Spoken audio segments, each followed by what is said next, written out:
my dear brothers and sisters, آج میں آپ سے بات کرنا چاہتا ہوں 5 common mistakes in salah. صحیح بخاری اور مسلم کی حدیث ہے کہ آپ صلی اللہ علیہ وسلم کی طرف ایک شخص آیا جس نے آپ کو سلام کیا اور پھر نماز پڑھی، اور جب وہ واپس آیا تو آپ نے اس کو کہا کہ تمہاری نماز نہیں ہوئی. دوبارہ جا کے اس نے نماز پڑھی، پھر آپ نے یہی فرمایا کہ تمہاری نماز جاؤ جا کے دوبارہ پڑھو، تمہاری نماز نہیں ہوئی. اور تھرڈ دفعہ پھر اس کو یہی کہا کہ تمہاری نماز نہیں ہوئی. تو اس شخص کو پھر بعد میں آپ نے سمجھایا کہ اس کی نماز کیوں نہیں ہوئی، کیونکہ وہ بہت جلدی میں اور تیزی میں نماز پڑھا تھا. تو آج میں اسی طرح کے کچھ مسٹیکس کے بارے میں بات کرنا چاہتا ہوں. سب سے پہلی چیز یہ کہ جب بھی آپ رکوع میں جائیں تو میک شور کہ آپ کی کمر جو ہے وہ بالکل سیدھی ہو اور زمین کے ساتھ پیرلل ہو. صحابہ یہ بات کہا کرتے تھے کہ اگر ہم لوگ نبی کریم صلی اللہ علیہ وسلم کی کمر کے اوپر اگر پانی ڈال دیتے اس حالت میں تو وہ پانی نہ تو آگے جاتا نہ پیچھے جاتا.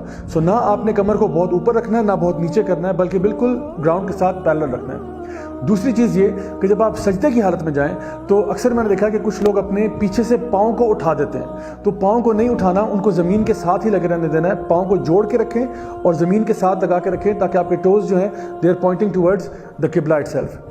تیسری چیز یہ کہ کچھ لوگ نماز بہت جلدی میں پڑھتے ہیں، جلدی سے الحمدللہ، جلدی سے اگلی سورہ، جلدی سے رکوع، جلدی سے پھر کھڑے، پھر اس کے بعد سجدہ، پھر اتنی تیزی میں پڑھتے ہیں. تو واقعی بھی ایسی نماز یعنی ہم بہت خراب کر دیتے ہیں اس طرح کی نماز کو. چوتھی چیز یہ کہ سجدے کا حق ادا کیجئے.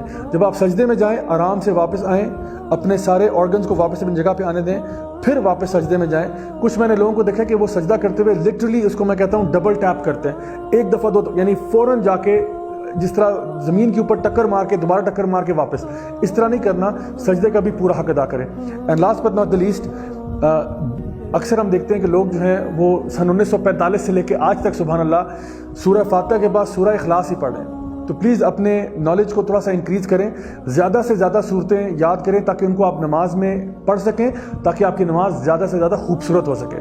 دس از راجہ ضیاء الحق signing off. Until next time, والسلام علیکم ورحمۃ اللہ وبرکاتہ.